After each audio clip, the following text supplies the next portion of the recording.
background of who you are, what you're doing, why you're here? Well, I ask myself that question every night. What am I doing? I'll say that to Jenny, my wife. What are we doing? I mean, I really have no idea. Allegedly, I'm a writer. If you need a designation, that's what I do. I write. But really, it's just a matter of sharing, like everybody does, sharing their story, sharing their experiences. And, of course, that happens in a lot of different ways, in conversations, in media interviews, in books, through our various social outreach and so forth. But fundamentally, I'm just a person trying to survive and thrive in what can sometimes be an ugly world, and share some of the little secrets and tricks that we learn along the way. Well, you've inspired millions of people to improve their lives and work through the challenges that they're having. Mm-hmm. What I like about your message is there's not a magic wand. No. It's not like, go in a room and just think positive and everything will turn out. Your message is very different. Share some of that with me. I get accused all the time of, what type of motivational speaker are you? This is depressing. I thought that I actually should be a demotivational speaker. How about a dehypnosis speaker? That's what it is. You're really dehypnotizing people. It's about waking people up. And, really, it is true that, what we share can be shocking to people at times. It can cause them to have a little micro existential crisis, to kind of realize that the world isn't exactly what we necessarily think it is, or, we've all been kind of inculcated into various traditions through our upbringing and bought into a certain cultural and narrative and personal narrative, familial narrative. In many cases, those narratives aren't true. And so it's really about that discovery of like the caterpillar in Alice Wonderland. Who are you? Who am I? What am I? What's going on? And what is my role as this little speck in such an inconceivably vast maw of eternity in this little time window? I really like the way you explain that, because people run narratives in their own minds constantly. And these narratives are kind of stories or fairy tales that people tell themselves. Yes. And they're built on, archetypes and nursery tales and things like that. But are they true? Right. And I think what you get people to do is to challenge those inner stories and rewrite them. Yeah. Challenge your own narrative. Like, is it true that your mother or your father didn't love you? Is it true that you had it so bad? Is it true? These narratives that we tell ourselves all the time, they become a kind of a reinforcing momentum in a life unexplored. They kind of wall us in. And so we do have to kind of stop and get off the conveyor belt every now and then, pinch ourselves and ask ourselves, is it really true, this thing that I think about myself or that I think about my culture? Because this sort of pessimism and negativity, I see people tend to loop these negative messages in their mind over and over again. And I found it very empowering to replace what I put in that loop, personally. Right, because that loop, often it's engineered. It's engineered by society. Yes. Vectors of information, even let's say cosmetic, supermodel, advertising. Sure. It injects a message into your loop that you're not beautiful. Oh, see? Because it's skin deep. Oh, now okay. Right. Now you're getting to it, okay? Now this is from my book, Voice of Reason. I talk about how consumer research scientists and marketing PhDs, etc., they are trying to get into the black box of the human mind, which is a place that, thank heaven, so far they haven't been able to fully get into that place of free will. They've circumvented it to one degree or another, but they can't get all the way in there. And what they really want to do is... Virtual reality is coming, though. Oh, I know. It's going to be the place of total control. It's brilliantly scary, all of it. Yes. But they really want to plug you into a head end of created false needs. They want to make you hate yourself so they can sell you a solution to love yourself once again. And it is, in fact, very nefarious. And it's not a conspiracy. It's openly discussed. It's all a part of ownership, as they call it in the marketing world. They want to own segments from cradle to grave. They want to own you as an agent of buying or a beast of buying. Well stated, and I think another example from the world of medicine now, in the marketing of antidepressant drugs, is teaching people that your brain chemistry is not complete until you add this chemical. Yeah, what's the percentage of people on antidepressants? Just I don't just know, a ballpark. 30% of adults, let's say. Right. So what is the implication of that? That 30% of people are born somehow wrong and inadequate and with some type of pathological problem? That sounds a little weird to me. Yeah, it's a marketing gimmick. It's a big pharma fear-mongering. Yeah. It's just another example of what you're referring to. But now, when people get in and start to challenge these internal stories, though, that can be a scary thing for people to do. Because you've helped people do this, but also maybe people have complained to you about it. But it's scary for people to face their self-identity and realize they've been living a lie. Well, that's all we do. That's all we do is hide from ourselves. And I'm guilty of the same thing.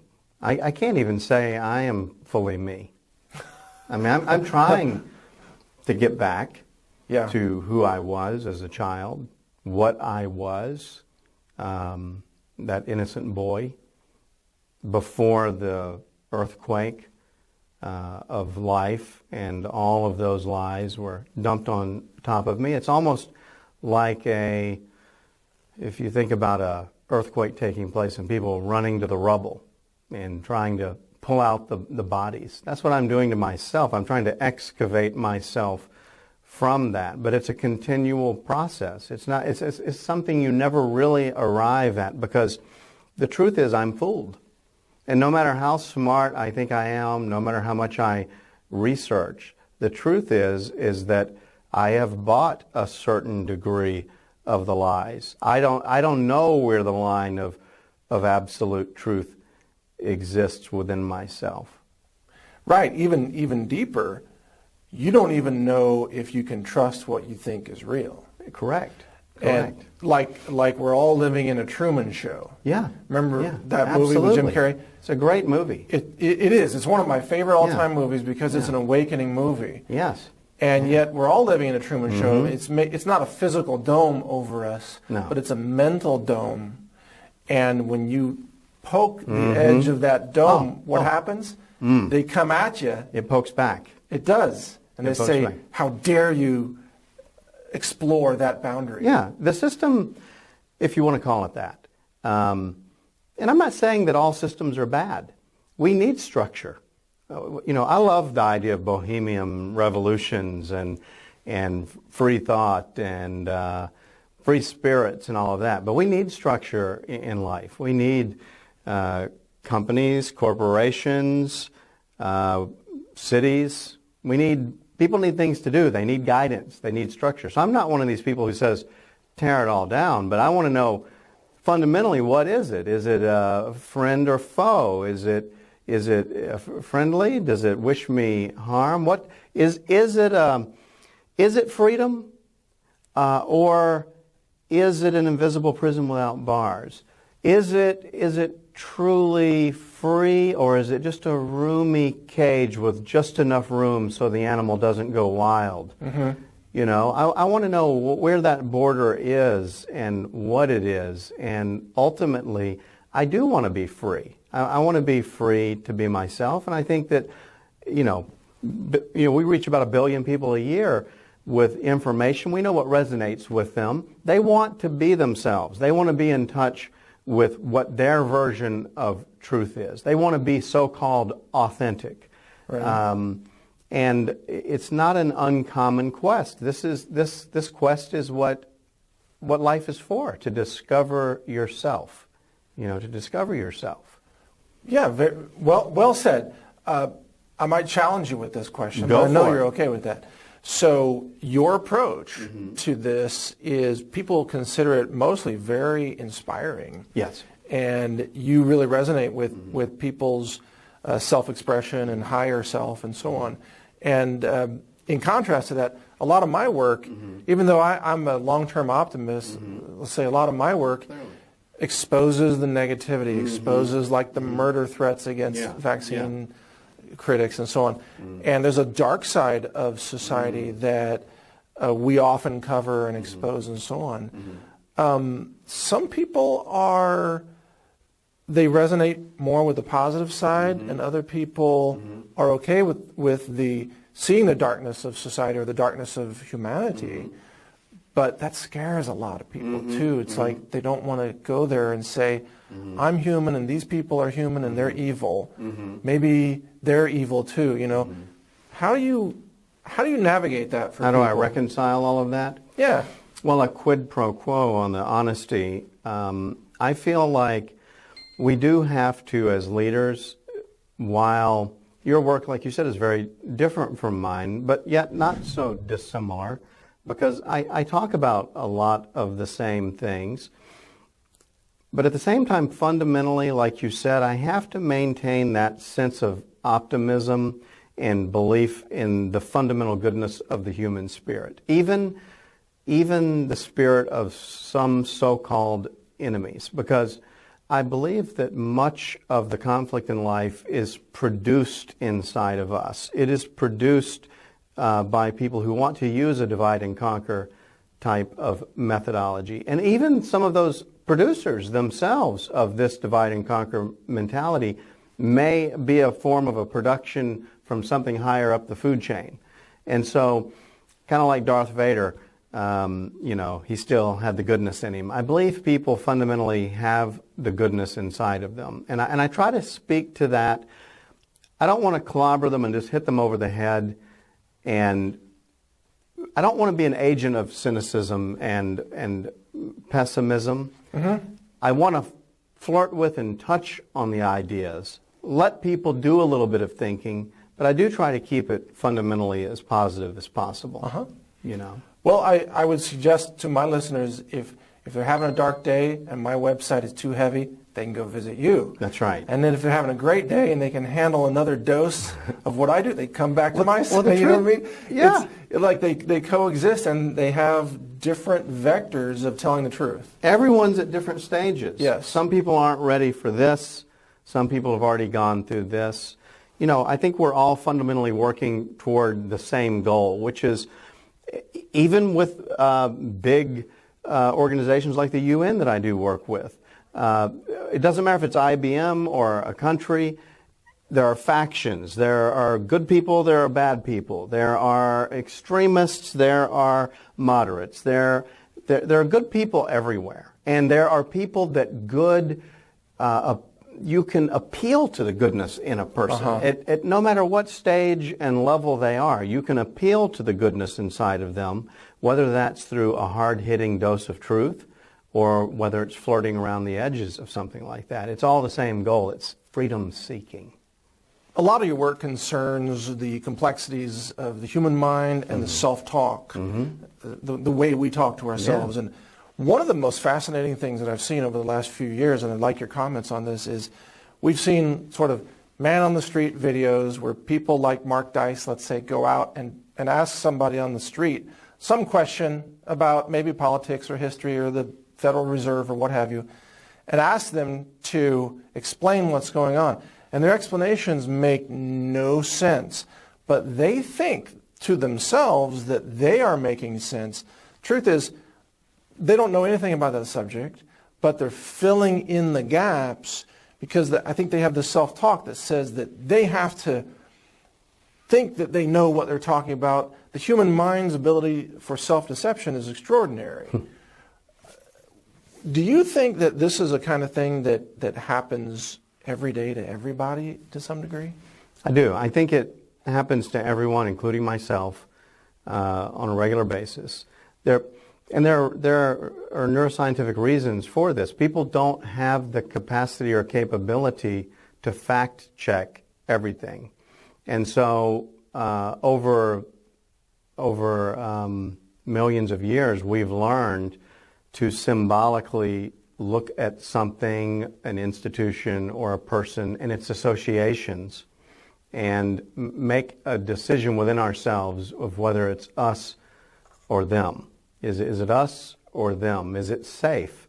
And I think that really it comes down to ideas of safety. People want to believe that they're safe. They want to believe in their institutions. They need to believe in those things. They don't have the time to dig into. They're not in the news business. They're not journalists. They're not researchers. Even the researchers are compartmentalized. They don't even have time to research in a cross-disciplinary fashion. They have no idea. Even if they're a scientist in a particular field, they don't know anything about the other field.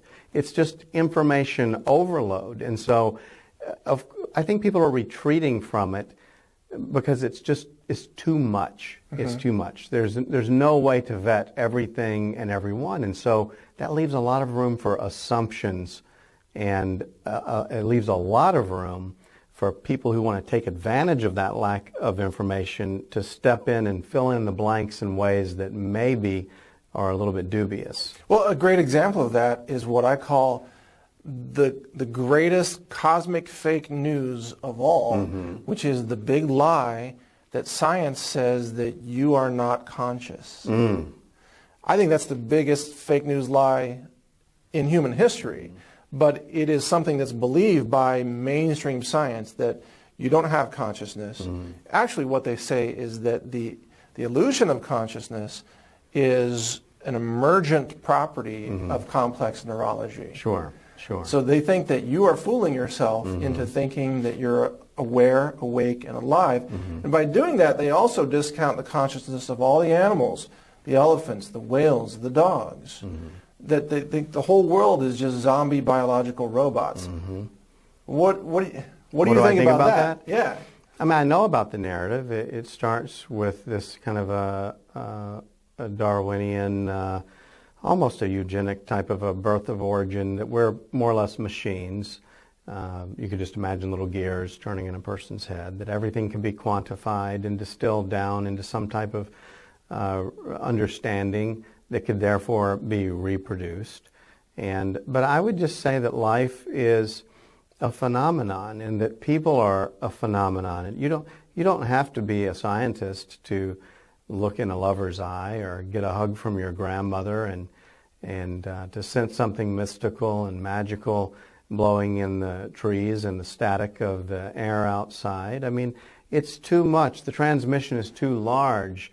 No matter how deep we try to pry down into the fabric of what is and understand it, there's a fractal of infinity of more beyond even what we have found, in the way that as it is above, so it is below. It's a never-ending continuum. And I think it's extreme hubris to think that we can distill down what a person is into some sort of equation of true understanding. I think that transmission is so high resolution, and you don't need the proof. You can feel the proof. It's in your bones. It's in your body. It's in the quickening of the fire of your deepest sinews. It's just so much. And I would never be so arrogant to think that I could even understand one little part of what it means. Yeah. You Yeah. know? If you tear apart a grand piano and break it down to its pieces, you don't have a masterpiece composition from Bach, right? Or there was a scientist that's been putting out articles about all the chemicals that make up, let's say, an apple or an orange, and they would list all the chemicals, and it's like 50 chemicals. And their message is that this is nothing but chemicals. And I say, but if you take all those chemicals and throw them on a plate, you don't get an orange. Why is that? Because what nature puts into things, life, is more than the sum of its parts. Oh, without a doubt. And there is, if you want to, you could use the word, there is a spirit to things. Or if you don't like that word, you're a scientist, you're a skeptic, you're an atheist, you're what have you. There's an energy to things. There's an electrical field to things. It's an electrical universe. These things are all communicating. It's well established. So I think that if you get lost in, the bottom line is everything is fighting words. Them's fighting words. Everybody wants to partition themselves off into a little group, and they want to fight each other and talk about how you're wrong, no, you're wrong, you're stupid, my way is the way, no, this is the way. There's a huge, vast continuum of commonality that we share as human beings, regardless of the nomenclature that we use or how we stitch things together. The truth is, I would say above and beyond even any knowing that we have, is that people just want to fight. And they've been raised to fight, they've been bred to fight, they fight their entire lives. And if they would just take and repurpose a little bit of that energy into getting along and into seeking common ground, I think we'd find out that actually we don't think so differently, that there is a lot of interdisciplinary study, there's a lot of integration thinking that could go on that really shows us that we're all the same human beings fundamentally. I think what you just said is very important about how we're trained to fight. And getting back to that looping message concept that we touched on earlier, even professional sports, what is it? Tribalism. You have a football team and they have a football team, and you're immediately an enemy of those people because you wear the same color shirt as this football team, even though you don't play football. And you couldn't catch a pass if your life depended on it, right? I'm saying you metaphorically. No, I get it. But tribalism is taught. And but on the flip side of this, what about what we sometimes call culturally the snowflakianism, where children are brought up to say there should never be a winner or a loser. We shouldn't keep score. There's no competition. Isn't that the other extreme of the spectrum that maybe has gone too far as well? What do you think? I believe it is, and I see it all too often.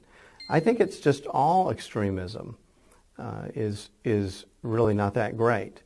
Now, is extremism useful and purposeful at times? Sure. Getting a wake-up call, penetrating through those layers of unknowingness, it can be useful, but is it a good place to live and to stay? No. I think that personally we should embrace our polarities. We should lean toward the polarities, but we should not fall into the polarities. We should find our way back to our center. But we should still be able to explore those polarities. We should still be able to look at the outside, the periphery. And I think that's what, the truth is a lot of work that you do, a lot of the work that, say, Alex Jones does, a lot of the work that any person who is talking about issues that are divisive is often discredited by the middle. But what I would like to say is that I think that it is very American, and it is a deeply important part, and always has been since the very beginning, of journalism, to have people out there on the periphery edge of that map where the dragons be, looking and turning over stones and trying to explore things, right or wrong, so that the middle can then chew on those ideas and understand something. Someone has to take that flashlight and go out into the dark areas. And I think it's sad that people are repudiated and so treated so viciously for doing that hard work, right or wrong, because it's a necessary explanation. It actually does a great service to some of the very centered journalistic organizations that love to beat up on those types of people, instead of just saying, hey, it's courageous work, it's heavy lifting. Someone somewhere certainly has to do it. It's always been a part of journalism in the past. We've seen this trend over the last, I would say, 20 to 30 years, where there's more of a demand now for absolute conformity to the status quo. I actually think it's an emergent property of social media connectedness, where when I grew up and I was in school, and when you were in, let's say, grade school, there was no internet, there was no social media. It was okay if you had a different idea. You weren't comparing all your ideas with everybody in real time on your little mobile device. Thank goodness, right? We had the freedom to think, the freedom to be individuals. Today, because of this interconnectedness, people are smeared and attacked, even in a high school. If you don't go along with the crowd in the high school, then you are smeared and attacked by the other high school people. So kids are learning at a very young age to conform and be obedient to whatever insanity is accepted as true by the status quo. Yeah, I've fought this my whole life. I actually get accused, I would say, and you could probably even accuse me of this yourself, of kind of being a fence sitter. And I guess I am in many ways. I haven't stopped on the journey at a particular rest stop. And I find that a lot of times when you stop at the rest stop, you end up maybe staying a little longer, and then maybe you might settle down and build a house there. And next thing you know, you're stuck. I like to keep moving, and I find that my relationships, I love diversity, and I love the idea of diverse relationships with full spectrum people across the spectrum. I have so many friends that one group of friends hates the other group of friends, and they would never sit down together, and I just don't understand why that is, because I thought that having an open mind was such an important thing. And it's something that I've always tried to live by. I don't understand why everything is so offensive to everyone. I'm not really offended at an idea. An idea can be right, an idea can be wrong. I'd like to be able to entertain ideas. Yeah. You're like me. You have different circles of friends, and your ideas don't fit into a convenient box. You're not part of a tribe. You're not a Democrat. You're not a Republican on the political spectrum. You're someone who you have this neuroplasticity and this flexibility in your thinking, but it's always maturing. You're not going backwards in your thinking, and you're not unafraid to assert what you believe, but you are willing to explore more beyond what you understand now. Yeah, I'm willing to believe I'm wrong about just about everything. I mean, one of my quotes says that I'm just paraphrasing inappropriately here, but consider the possibility that most of what you say is just useless repetitions of noise and utter nonsense. And that applies to me especially. I mean, we could do this whole interview just with monosyllabic, just blah, blah, blah. We could do that. Yeah. I mean, we should try it. We should. I mean, it's just, I don't know is a great starting place for enlightenment. Yeah. Let's shift gears for a second, because I want to talk about a very major personal transformation that you went through that's very inspiring to others. As you know, our audience, we're very much focused on natural health and prevention of disease and these kinds of things. You used to be obese. Yeah. Would that be a fair? Oh, sick. Okay. Sick's a great way of saying. People like to talk about fat or obese, but sick is a great way of saying. You were sick. And what? Describe that to the degree that you're comfortable for our audience, because it will be inspiring to others. And how did you work through that and transform your health? Because sitting here today, you look like a very vibrant, healthy, clear-headed person. Well, I appreciate that, especially pushing 50. I do my best, but I found myself. That's why I question things so much. Because as a child, I was raised to believe that I would never suspect that corporations would try to hurt you, or that they would have some ill motive, and brands that you would see on packages, you would never think that they would put things in there that could be bad for you. I'd never even consider it. That would be like crazy talk. And I started discovering, though, that over time that a lot of this stuff is not regulated, and companies in a way can subsidize their profits through your personal health losses. So the profit they put in the bank account ends up actually in a hospital's ledger somewhere that needs to be paid for by someone. So it's a very sneaky way of transferring money through the destruction of a being and its health. You've nailed it. I just want to interject and make sure we fully explain that to people. Yes. You're talking about the externalization of costs associated with low-quality ingredients or contaminated ingredients or processed ingredients that have a longer shelf life, more profit for the food company, but they cause a very costly health side effect in the consumer. So the heart disease, the cancer, the diabetes is being pushed to the consumer while the corporation makes the money. It's kind of like a manufacturer that makes something but they have toxic waste going out of pipeline.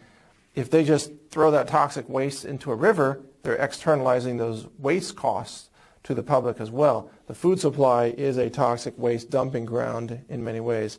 So hope you don't mind me just clarifying that for our No, I listeners. appreciate it. It's very true. And I didn't know.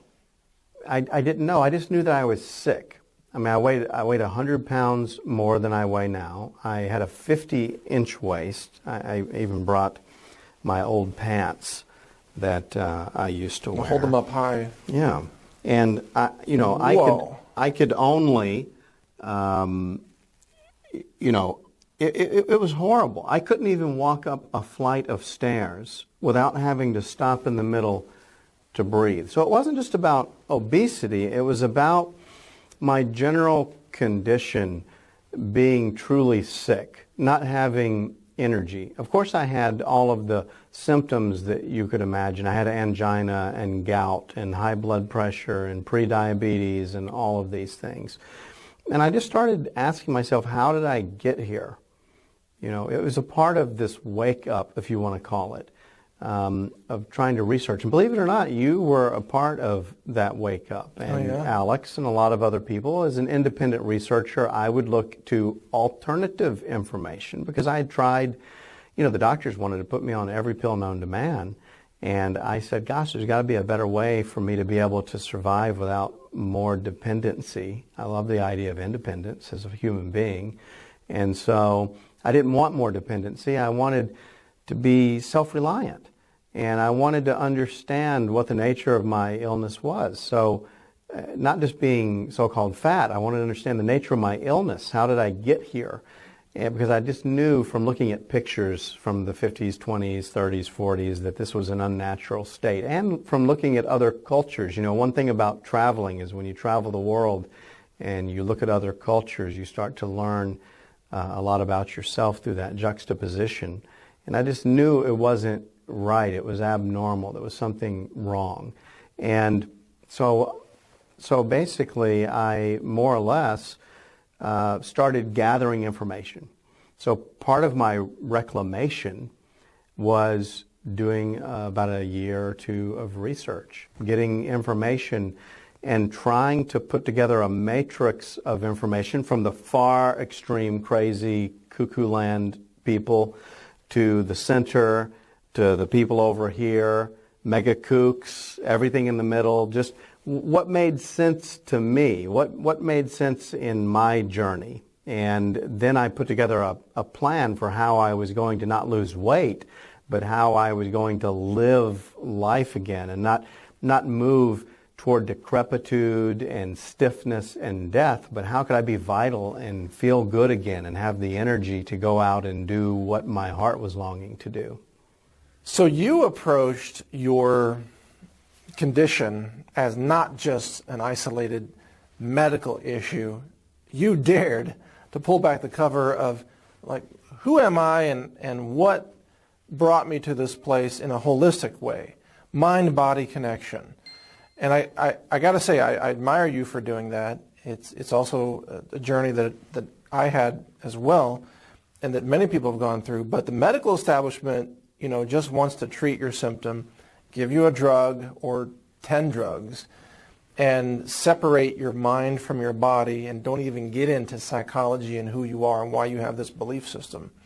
But to me, I've always seen that kind of just treating the symptoms as being sort of a cop-out or maybe a lack of courage or sometimes even a sense of self-hatred with certain things like chemotherapy, which is very destructive to the body. Does that ring true with you, or you have a different take on that? Well, I agree that systemic problems often have systemic solutions. And I did look at the totality of me. I was the one who was digging my grave with a spoon, as the old adage goes. And I knew that I had done this damage to myself out of ignorance. And so really it was an education process, and I did do it out of self-hatred, because a lot of, that fat that I had on me was shame. I had cocooned myself into a place of safety, I guess, maybe looking for or hiding. And, fundamentally, I had a self-realization as my message was starting to pick up energy in the world. I realized that I had an opportunity to serve my fellow man and woman. I had an opportunity to serve people by sharing my heart and soul with people, but that I was a hypocrite. I was teaching people I was talking about nonviolence, yet treating myself with tremendous violence. I was talking about poverty and starvation, and yet I was eating more than my fair share. And I really realized that I was just a total hypocrite. And how would anyone take me seriously, or what my poetic heart's optimistic calling wanted to share, if I was so debilitated and didn't even know how to take care of my own self and had put myself in this terrible place? So I did look at it systemically. I looked at it holistically through a lens of holism, of many points of data, and I did not look for, say, an allopathic or a monoism-based type of thinking. I looked at as many points of data as I could and said, what can I change? Because obviously what I'm doing is not working. It's just killing me. That's incredible insight that you invoked and that you just described.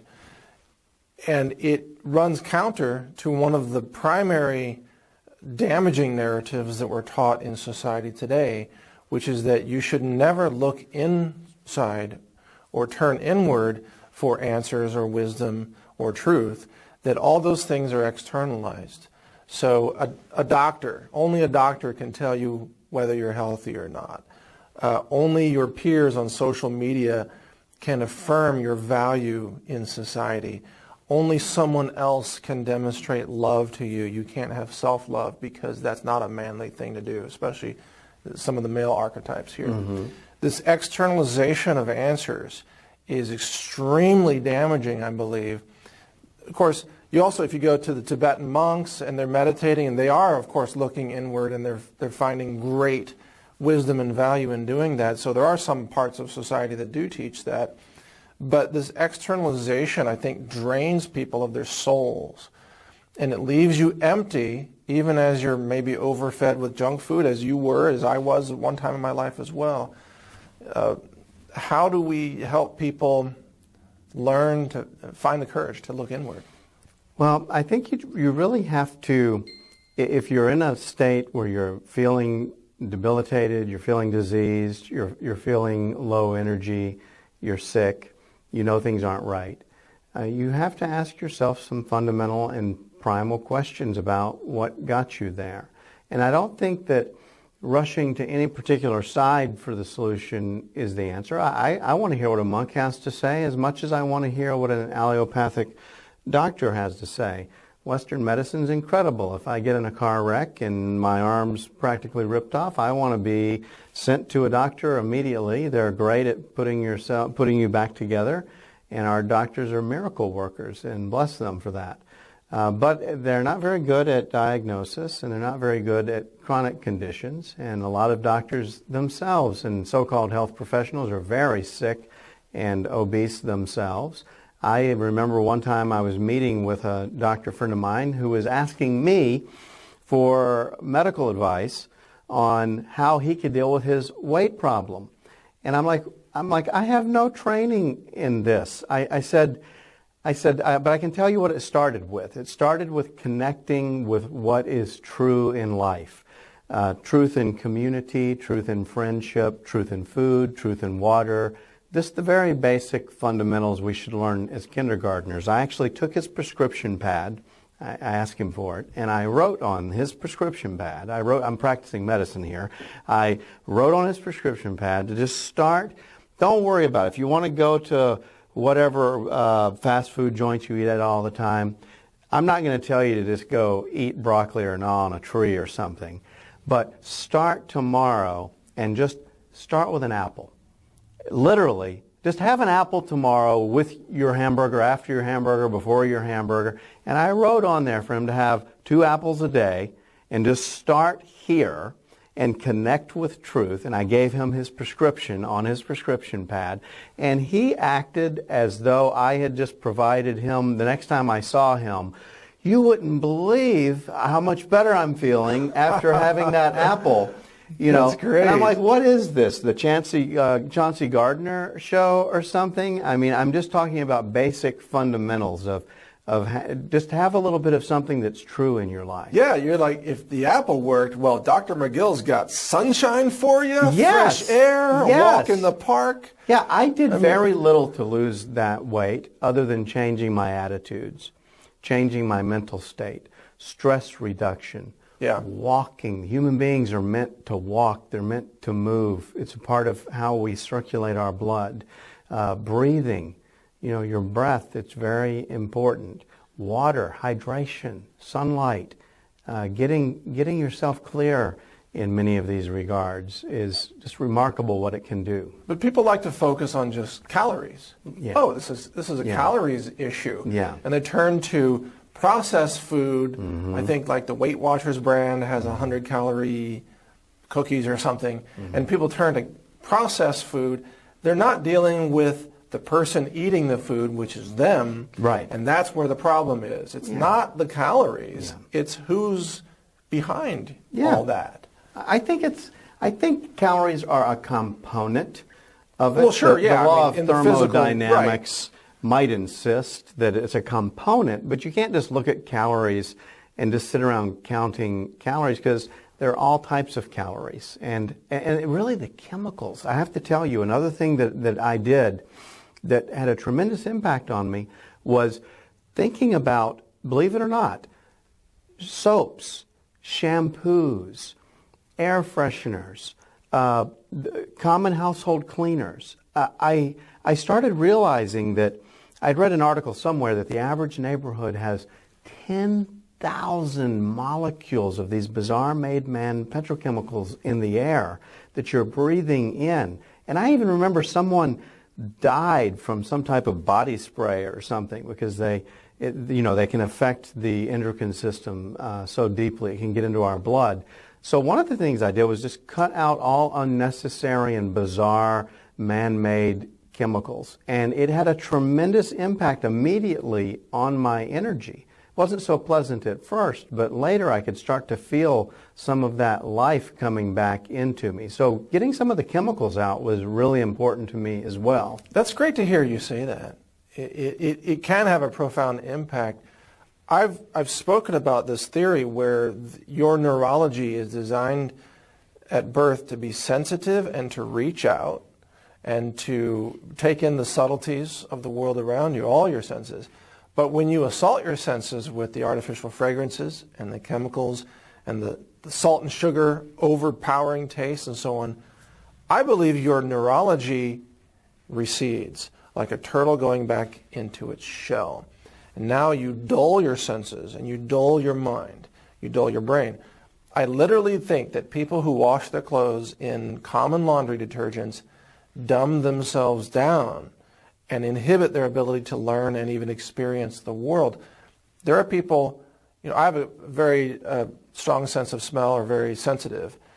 And so, and perhaps you do too, and when we're eating and drinking, we're experiencing all these subtleties that are stimulating neurology. Someone who is dulled to all that because all they do is eat sugar and salt all day and they have all this fabric softener stuff, they literally cannot experience the same world that we are experiencing. there is a such thing as a kind of a chemical overload that can occur. There are many different points of intake of chemicals, from us breathing to the detergents we use to the excitotoxins and unnatural things that are put inside of foods and all types of hydrogenated oils, etc., fragrances, shampoos especially notoriously dangerous. And so I would say it's not so crazy, and I would like for people to consider that what we're saying here is it's not that one thing hurts you. It's the straw that breaks the camel's back. There is a point that you reach of no return where your system can just no longer process all of these deadly chemicals that are coming in, and it just can't handle it anymore. So it's not such a crazy idea, in my opinion. My own experience has proved that getting rid of those chemicals brought back my acuity, got rid of the fog that was in my mind, gave me the energy and the strength where I felt like I could go walk and do that walking and so forth. So I think there's something to it, at least in my own life I discovered. It's fascinating that you experienced that. There's a tremendous amount of science that supports this, and if you think about it, agricultural chemicals, usually pesticides, herbicides, or fungicides, how do they work? Well, they are molecules that often the mechanism of killing pests is to interfere with their neurological function to the point of death. That's how pesticides work. Not all of them have the same mechanism, but many of them are neurotoxins to insects. Well, these are molecules. The molecule doesn't know whether it's in an insect or in a human. That's right. And some molecules can affect your physiology at 1 part per trillion. It's been demonstrated. And so one of the things that I would like to stress, I guess, in this moment, what I'm feeling, is to take chemicals seriously. Now I can imagine a skeptic saying, well, water, H2O is a chemical. Well, sure. Some chemicals are good for you, and some chemicals are bad for you at certain amounts. And I would just like you to consider, like I didn't think, even household cleaners, I would think nothing of, say, getting Lysol on my hands. Or I remember I was helping a friend rebuild an engine, and I was scrubbing on it with gasoline with my bare hands, not really considering that, wow, my skin is an organ. There is an absolute established scientific fact that what you put on your skin ends up in your bloodstream. It's pathologically measurable. And here I am as a child. Where did that gas come from? What do they do at those refineries? How many hundreds of chemicals are in there? What's getting in my bloodstream? What is the implication of it? What is it doing to me? And if you just start looking a little bit suspiciously as a person who, you're the gatekeeper in your own life.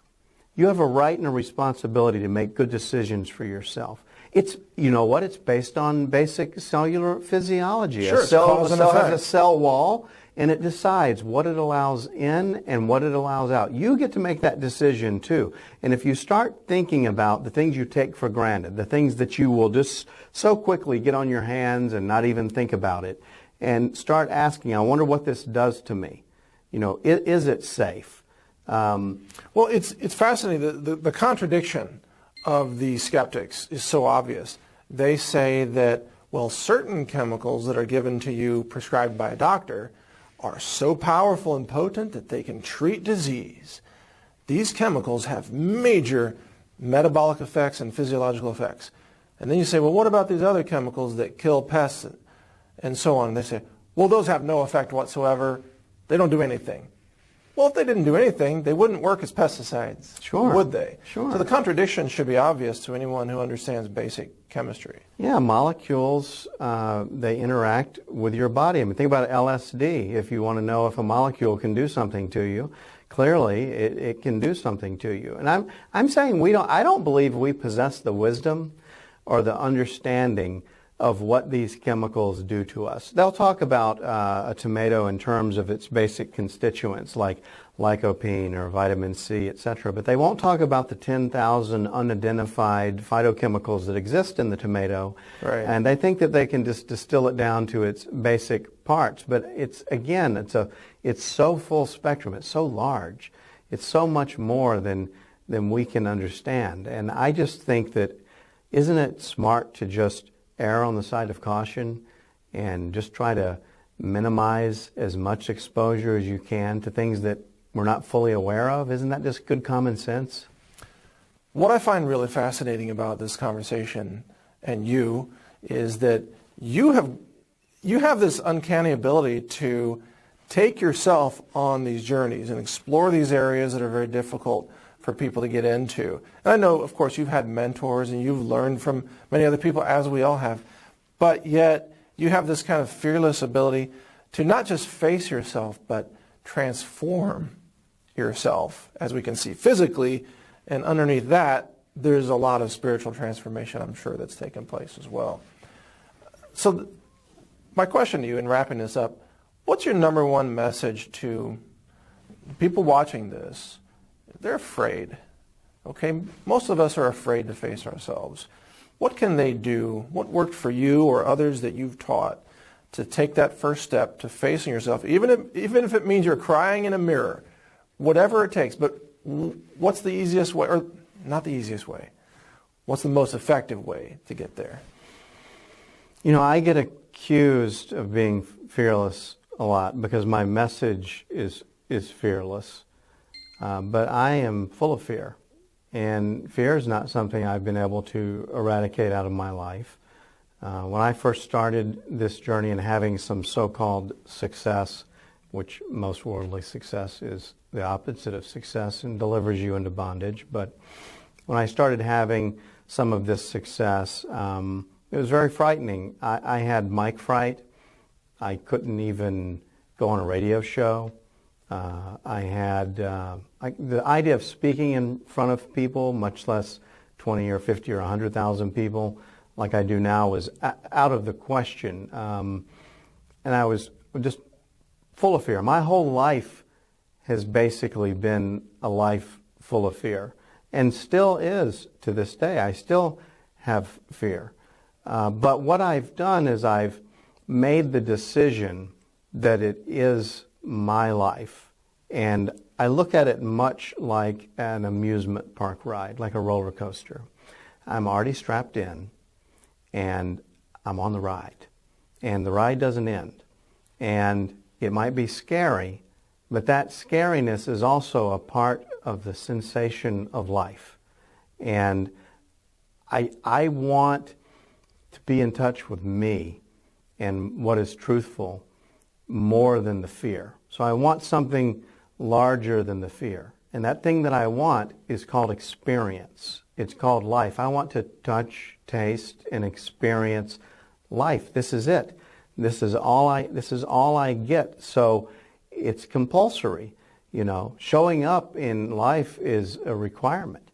It's a requirement. I don't want to die without exploring things, without exploring myself. I want that more than the fear. You know, it's larger than the fear. That need is larger than the fear. So, like the moth to the flame, I just keep moving forward. But maybe someone says, well, you're wired that way. Maybe that's just you. Maybe someone else doesn't have that neurology, that special neurology that you're invoking. Is that possible? Or is there something else that switched in you that someone else could switch in themselves as well? Yes, I believe absolutely. It starts with just one change today. It doesn't matter what it is. And I've told this little part of a story before, that at one of my lowest points, I felt powerless. My relationship was horrible. My business was horrible. I felt horrible about myself. I hated myself. I said horrible things about myself. I was in a relationship where I was bullied. I didn't feel like I had any options. And I remember pulling up to a stop sign, and Like it screamed out, "Stop"? Yeah, I looked, I would always drive this one way. And I said, you know what? I'm just going to go this way today. And I didn't have any good reason for it, other than I needed some type of outlet of feeling like I had the power of choice of something. I get that. Just something that I can do. And so it doesn't matter where you are, what your station is, what your socioeconomic situation is, where you live, what you know, what you don't know, who you don't know. It doesn't matter. You have choices in your life right now that you can begin to exercise if you'll just dare to believe that such a thing is true. You see, and a lot of the systems and situations we find ourselves in are situations that are either intended or by some coincidence want you to feel powerless, want you to feel as though you have no choices. Well, it's engineered that way in many cases, yes. But you do have choices, and you can start don't go crazy, start one bite at a time. You know what, say I'm not going out with that friend who's negative tonight. I'm going to turn off the TV, I'm going to read something.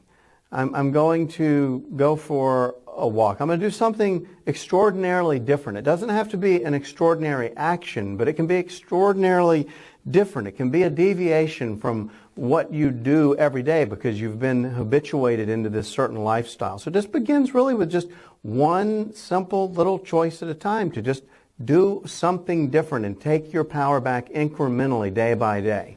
I think in NLP, they call that a pattern interrupt. But you can do it to yourself. You can have a self-pattern interrupt. And I like how you explain how easy that is. You don't have to spend money. You can just turn right instead of left at a stop sign. You'd be shocking what it can do, because in our minds, there's like a homeostasis in our minds. If you look at all your patterns and your habits in life, imagine your head as a goldfish bowl full of marbles. Sometimes it is. I know. I've lost some of mine. Some big ones and little ones, all these little things. If you were to reach into that and say, pull even a small one out of the center, everything in there will rearrange. Mm-hmm. And so it's amazing what small little changes can do in terms of affecting the totality of your life. It really just begins with making a decision to change just anything you can get your hands on with. The simplest little thing can lead to just enormous transitions. Well, it's very powerful advice. I mean, you really hit something practical that people can start to play with. And for those who want to continue to follow your work, give us your website so people can find out what you're doing and learn more. Absolutely. You can reach me and my wife, Jenny Young McGill, at BryantMcGill.com, GoMcGill.com, simple reminder.